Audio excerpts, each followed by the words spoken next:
what's up la team couture? Qu'est-ce que je dis? Qu'est-ce que je fais moi? Ah, YouTube c'est plutôt... Alors, comme ça y en a qui veulent apprendre à coudre. D'ailleurs au passage, si tu veux des tutos quotidiens, c'est sur TikTok. Après tu connais le format de TikTok, hein. C'est rapide et c'est vraiment pour avoir du contenu général. Si tu veux des détails, si tu veux quelque chose d'approfondi, reste sur YouTube. Non, après tu peux aller sur les deux, hein.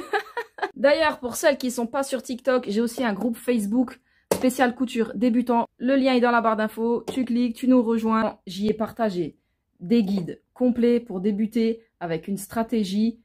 Bref, aujourd'hui, nous allons voir comment faire rapidement des manches lorsqu'on débute et qu'on n'a pas trop de matériel. Donc là, ça va être des manches avec élastique sans avoir à utiliser d'épingle à nourrice. Apprendre à coudre sans en découdre, c'est avec Kenzie Couture. Pour réaliser ce tuto, nous allons avoir besoin d'élastique, de fil et de tissu pour réaliser. Dans un premier temps, je vous recommande des pièces d'étude. C'est toujours mieux avant de passer sur votre confection. Ça évite de s'arracher les cheveux et de se décourager et d'avoir réalisé tout un travail qui ne sera pas terminé parce que des fois, on a toujours besoin de... On peut avoir plus ou moins besoin de 1 ou 2 jours pour récupérer. Bref, là, ça peut être utilisé pour des finitions de bas de manche ou des tours de cheville. Le but étant d'insérer un élastique, comme je vous ai dit, sans épingle à nourrice, et ici aussi. C'est pourquoi nous allons réfléchir de manière plate et non en tubulaire comme d'habitude. Je prends mon tissu. L'idéal, c'est de prendre un tissu qu'on a récupéré, je sais pas moi, d'un sarouel ou d'une abaya ou que sais-je encore, d'un vieux drap, peu importe. C'est vrai qu'après, si vous pouvez prendre un tissu similaire à celui dans lequel vous allez réaliser là, le tuto qu'on va voir pour, par exemple, pour votre robe ou autre, bah, c'est mieux parce que forcément, vous serez plus proche de la réalité, quoi.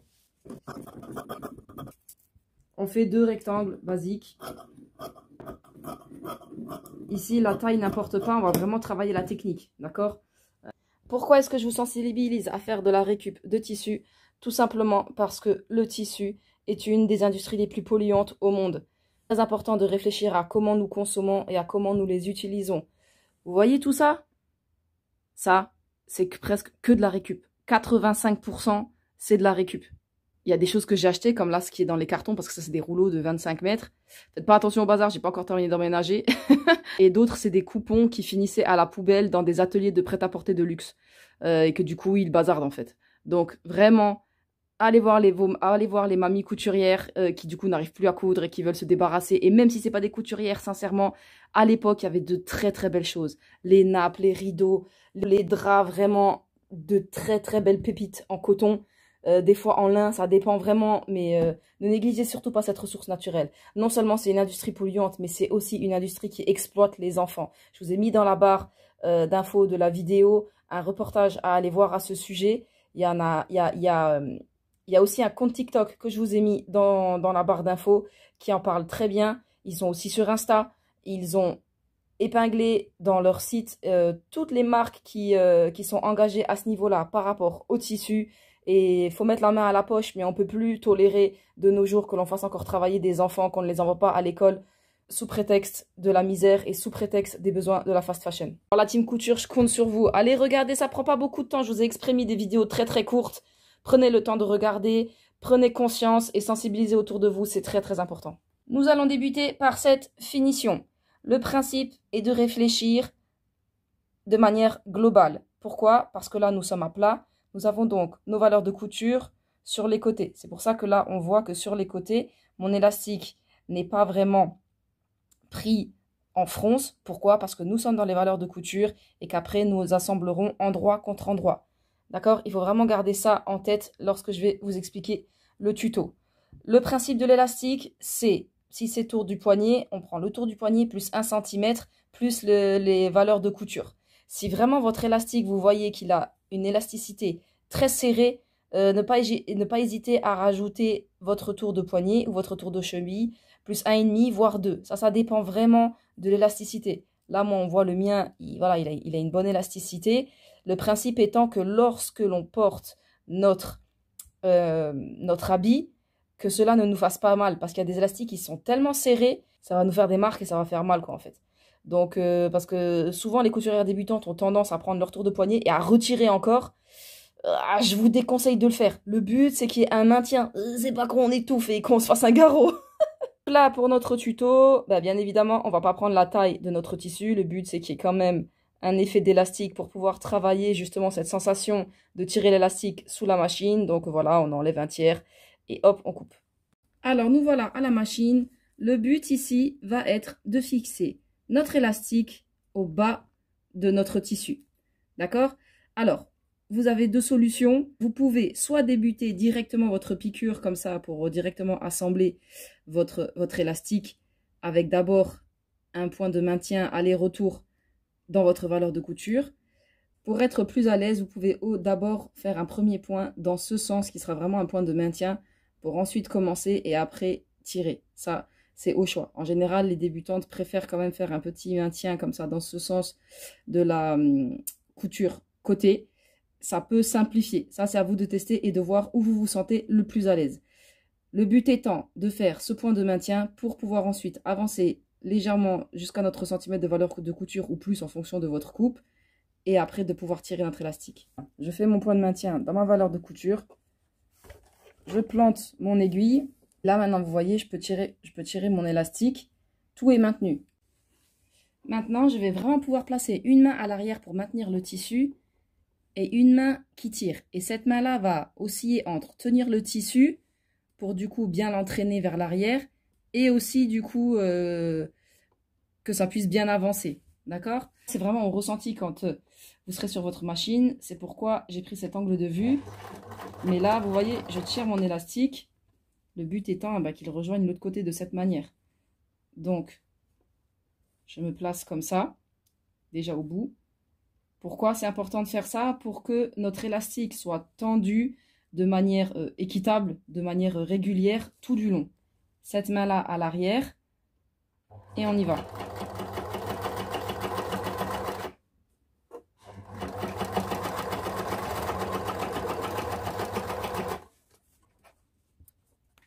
Si vous voulez conserver cette piqûre et simplement faire un rempli, dans ce cas-là, il suffira simplement ici de surfiler votre bas tissu au préalable, de faire cette étape et ensuite de remplier qu'une fois, hop, et de piquer qu'une seule fois. Ok? Là, nous, c'est pas ce que nous allons faire. Nous, on va ourler. Donc, on va faire une fois, deux fois. Donc, comme le tissu est complètement enfermé, c'est pour ça que c'est pas nécessaire, là, nous, de faire notre finition surgée. Ou si vous n'avez pas de surjeteuse, vous pouvez très bien faire un point de zigzag ou fameux point surgé des machines. On ourle une fois, deux fois. Nous allons faire ici notre première piqûre pour tout maintenir dans notre valeur de couture. On se place au centimètre, on plante l'aiguille, on recule et on réavance.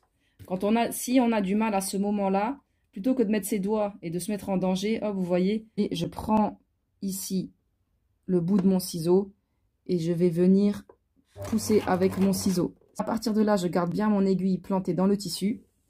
Et nous allons refaire exactement la même technique. Hop, on se tend pour remettre notre tissu de base.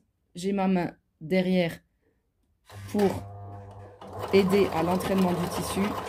Et je pique en retendant.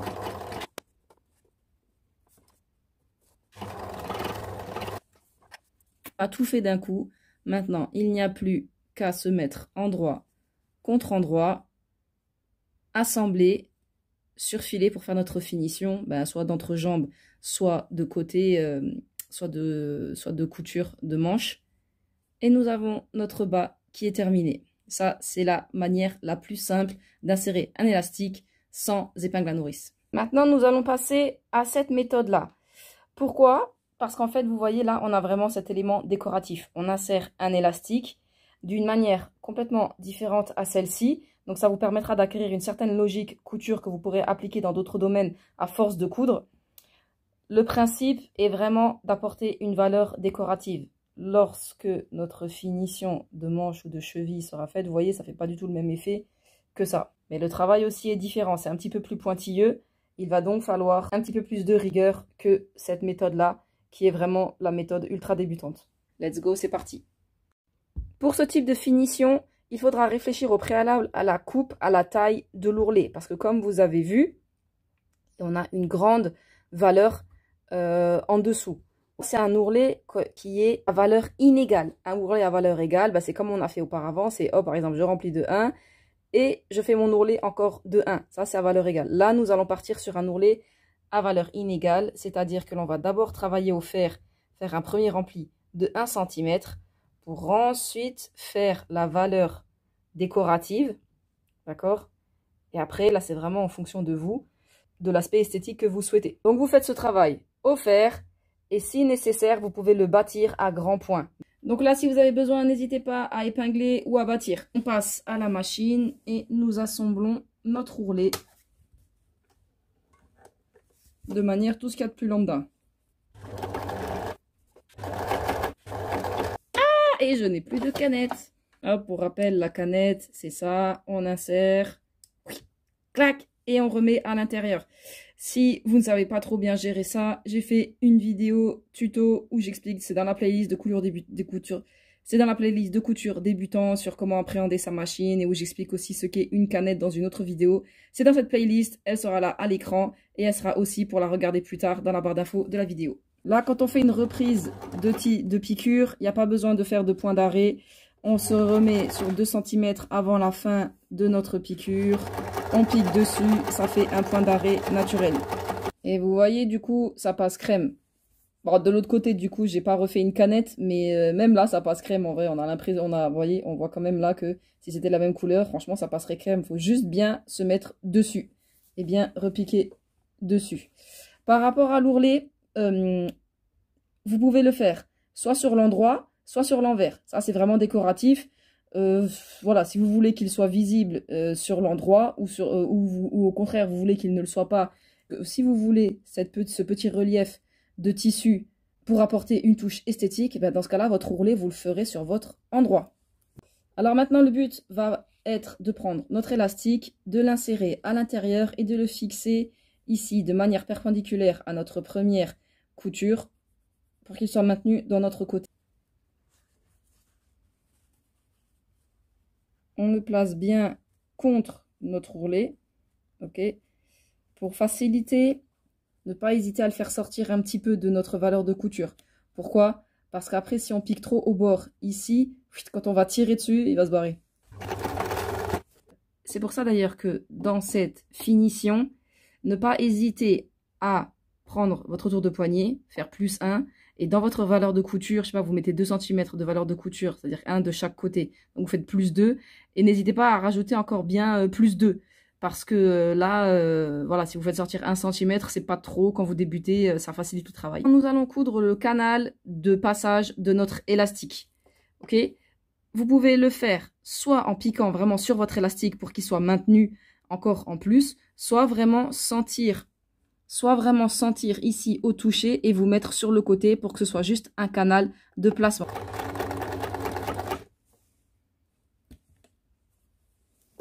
Ici, je viens de ce côté, je l'attrape déjà pour le ramener jusqu'à l'autre côté en fait. Et toujours ne pas oublier de respecter ce qu'on a défini dans notre valeur de coupe. Le même principe, je tends, je le place correctement parce que le but c'est qu'il soit vraiment contre notre première piqûre d'ourlet. Et c'est parti. J'ai plus de fil.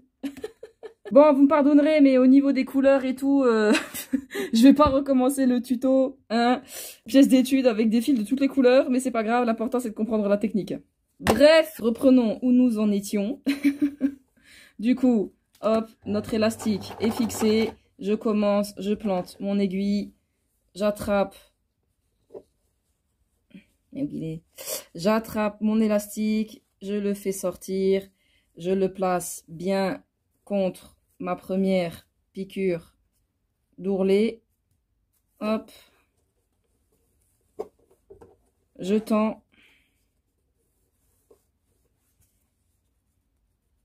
Là, vous voyez, si vous sentez que vous perdez le contrôle et qu'il y a des endroits où du coup ça se place pas bien contre, ne pas hésiter à mettre des épingles de maintien.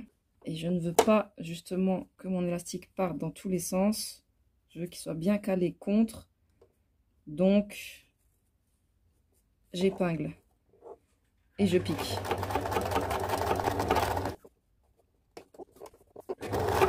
Exactement le même principe. C'est que là, on n'a plus après qu'à se mettre endroit contre endroit, assembler, surfiler et nous avons notre finition en bas. Et voici plusieurs manières d'insérer un élastique. Voilà, comme je vous ai dit, pas faire attention. J'allais pas recommencer juste pour des histoires de fil. C'est ça que je veux, c'est pouvoir vous aider un maximum. Et si vous voulez aller plus loin, n'hésitez pas à me contacter pour qu'on mette en place une stratégie ensemble avec un réel coaching d'accompagnement en fonction de votre budget. Il sera sur mesure, car seul on avance, mais ensemble on va plus vite et plus loin. Donc n'hésite pas à me contacter si tu es intéressé pour débuter ou approfondir tes connaissances en coupe ou en couture, voire même te perfectionner. Voilà, c'est tout pour moi pour aujourd'hui, la team couture. Bye bye.